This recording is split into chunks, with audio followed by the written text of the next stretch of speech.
Hi friends, welcome to my channel. तो आज के क्लास में हम लोग पढ़ने वाले हैं, ये आप लोग का समावेशी शिक्षा के बारे में पढ़ेंगे। ये बीएड का आप लोग का 4th पेपर है, तो इसमें हम लोग समावेशी शिक्षा के यानी इंक्लूसिव एजुकेशन के बारे में पढ़ने वाले हैं। तो यहाँ पे देख सकते हैं कि प्रत्येक समाज अपने बालकों का सर्वांगीण विकास करना चाहता है। तो अब हम लोग स्टार्ट करते हैं। यहाँ पे देख सकते हैं ये पीडीएफ आप लोग को टेलीग्राम पे मिल जाएगा, वहां से आप इसको डाउनलोड करके रिवीजन कर सकते हैं। तो चलिए हम लोग स्टार्ट करते हैं कि आखिर ये समावेशी पहले समझ लेते हैं कि जो समावेशी होता है ये क्या होता है। इंक्लूसिव एजुकेशन, एक होता है समावेशी और एक होता है एकीकृत होता है।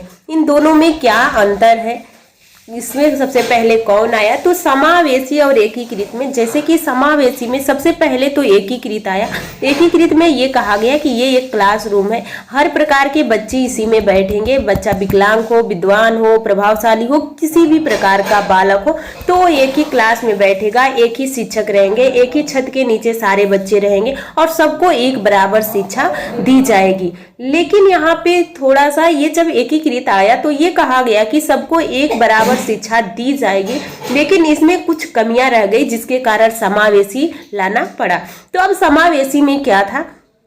समावेशी में भी यही था कि सारे बच्चे एक ही क्लास में बैठेंगे, एक छत के नीचे बैठेंगे और एक ही शिक्षक होंगे जो सारे बच्चों को शिक्षा देंगे। लेकिन यहाँ पे ये कहा गया कि अगर किसी बच्चे को ज्यादा किसी चीज की आवश्यकता है तो वहां पे शिक्षक उसको आवश्यकता प्रोवाइड कर सकता है, दे सकता है। लेकिन वही एकीकृत में इस पे बातें नहीं की गई थी, इसलिए एकीकृत को समाप्त करके समावेशी लाना जरूरी हो गया।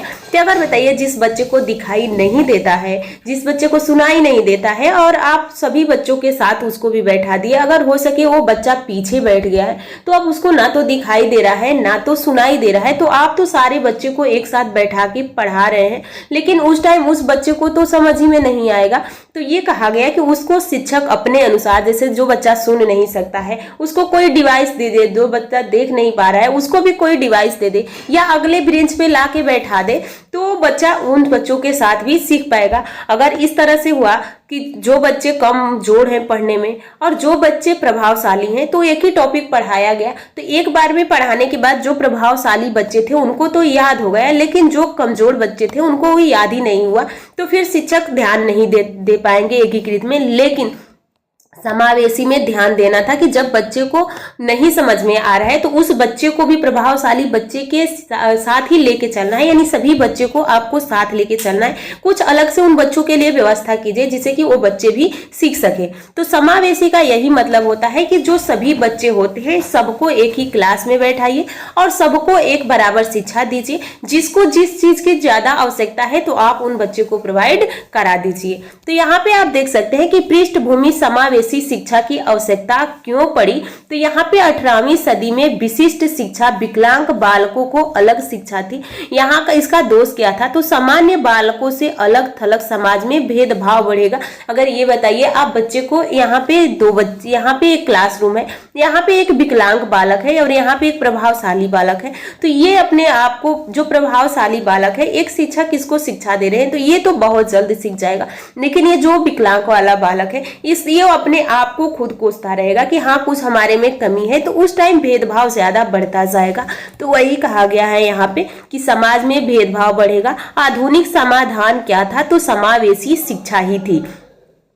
तो यहाँ पे जो समावेशी शिक्षा होती है ये सबके लिए इक्वल होती है। हाँ, जिस बच्चे को ज्यादा किसी चीज की आवश्यकता है तो वो उस बच्चे को प्रोवाइड किया जाता है। यहाँ पे देख सकते हैं कि विकलांग बालकों को सामान्य कक्षाओं में समान बालक के साथ शिक्षा, तो यही अभी आपको बताया गया है कि विकलांग बालक हो, प्रतिभाशाली बालक हो या किसी प्रकार का बालक हो, सबको एक समान शिक्षा दी जाएगी। हाँ, आवश्यकता के अनुसार उन्हें कुछ प्रोवाइड किया जाएगा। उद्देश्य इसका क्या है? तो बालकों को समाज की मुख्य धारा का हिस्सा बनाना होता है। आगे देखिए, इसमें अगला है, यहाँ पे देख सकते हैं कि विशिष्ट बालक और समावेशी शिक्षा में क्या डिफरेंट होता है।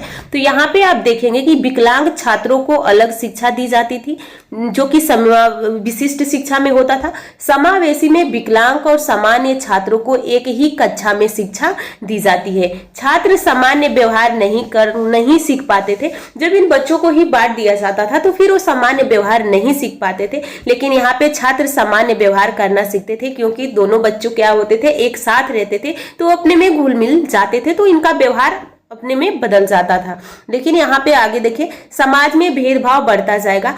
जो यहाँ पे विकलांग बालक होगा, जो प्रतिभाशाली बालक होगा, वो अपने आप को ज्यादा वैल्यू समझेगा। जो विकलांग बालक होगा, अब वो सोचेगा कि हाँ, हमारे में कुछ कमी रह गई है, तभी हमें अलग कर दिया गया है। तो इसलिए यहाँ पे कहा गया है कि समाज में भेदभाव बढ़ता है और यहाँ पे समाज में समानता और घुलन मिलन बढ़ता है। यहाँ पे देख सकते हैं बच्चे स्वयं का मुख्य धारा से अलग मानते हैं इसमें, और बच्चे स्वयं को समाज का अहम हिस्सा मानते थे। तो समावेशी सबसे पहले एकीकृत आया, एकीकृत में कुछ कमियां देखी गई, उसके बाद समावेशी आया और समावेशी में सभी बच्चों को एक साथ पढ़ाया जाता है। आगे देख सकते हैं महत्वपूर्ण परिभाषाएं भी कुछ है समावेशी शिक्षा को लेके।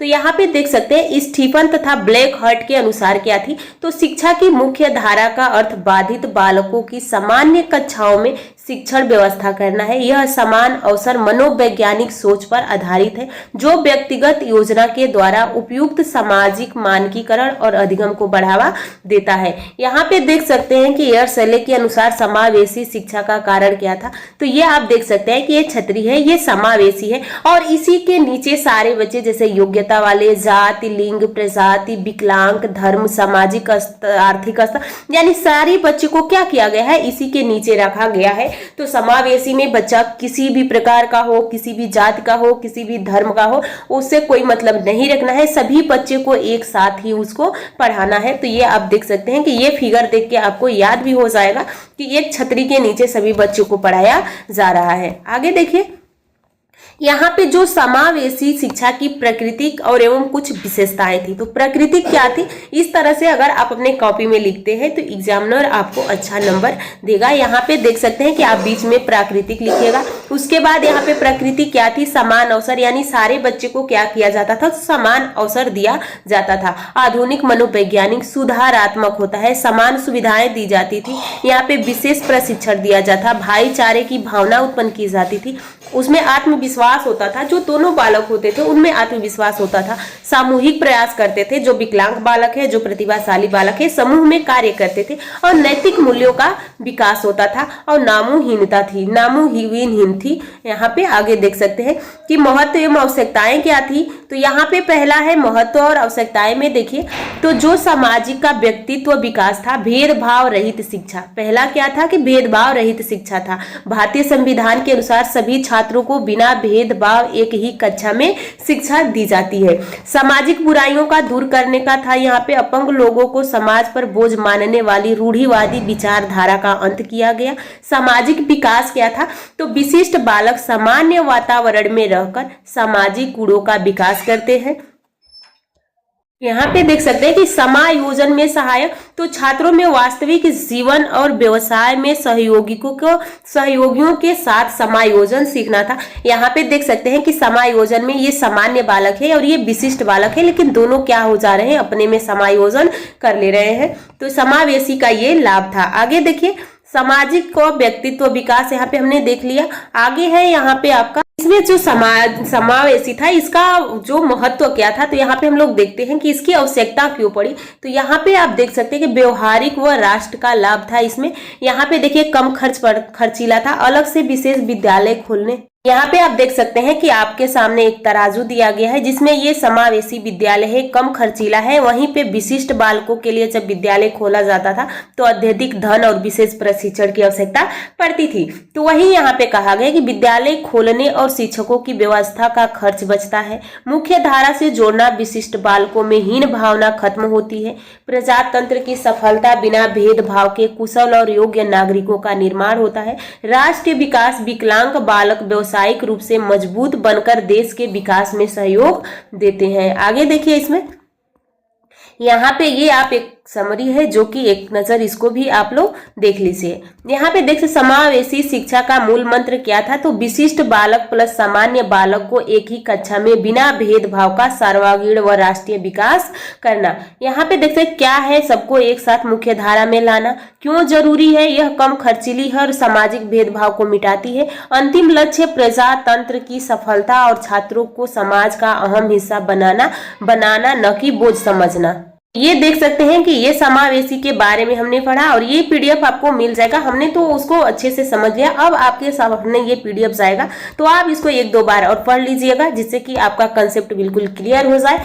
तो चलिए हम लोग नेक्स्ट क्लास में बहुत जल्द मिलेंगे। और देखिए आप लोग के सारे क्लासेस चल रहे हैं, तो आप लोग सारी क्लासेस देखिए। आप लोग के जो जेएनसीयू के स्टूडेंट है, बीएड यानी बीएड आप लोग के सेकेंड सेमेस्टर वाले जो स्टूडेंट है उन लोग का 4 पेपर है जिसमें आप लोग के चारों की क्लासेस स्टार्ट हो गई हैं। तो आप लोग जरूर देखिएगा। प्रीवियस ईयर क्वेश्चन भी आपको इसी चैनल पे मिल जाएगा प्लेलिस्ट में, तो आप पेपर भी एक नजर जरूर देखिएगा कि किस तरह से आपके पेपर पूछे गए हैं। तो आप लोग अपनी तैयारी अच्छे से करते रहिए और आप लोग देखिए कभी भी रटने की कोशिश मत कीजिएगा, आप बस पढ़ते जाइएगा। एक बार मेरे साथ खुद पढ़िए, उसके बाद आप खुद रिवाइज करना स्टार्ट कर दीजिए। जितना आप रिवाइज करेंगे, क्योंकि पेपर में बहुत ज्यादा लिखना होता है, तो आपका वहां पे आपके माइंड में जितने भी शब्द आएंगे इसी क्लास से आएंगे जो कि आप पढ़े रहेंगे। ये नहीं कि आप रट लेंगे तो रटने से आपके क्वेश्चन सॉल्व नहीं हो जाएंगे, क्योंकि ज्यादा लिखना होता है। आप कितना रटेंगे, तो मैं कभी रटने पे बल नहीं देती हूँ, आप बस समझिए और पेपर में ऑटोमेटिक आपके ये शब्द आपके दिमाग में आते जाएंगे, आप खुद लिखते चले जाएंगे। तो आप लोग इस तरह से अपनी क्लास देखते रहिए और टेलीग्राम से जुड़ जाइएगा। आप लोग टेलीग्राम पे ये पीडीएफ अपलोड है तो वहां से आप लोग डाउनलोड कीजिएगा और इसको रिवाइज कर लीजिएगा, जिससे कि आप लोग कम समय में इसको रिवाइज कर लेंगे और बार बार रिवाइज करते रहिए, क्योंकि पेपर भी आप लोग का अब होगा। तो इसलिए अपनी तैयारी करते रहिए। आप कमेंट जरूर कीजिए।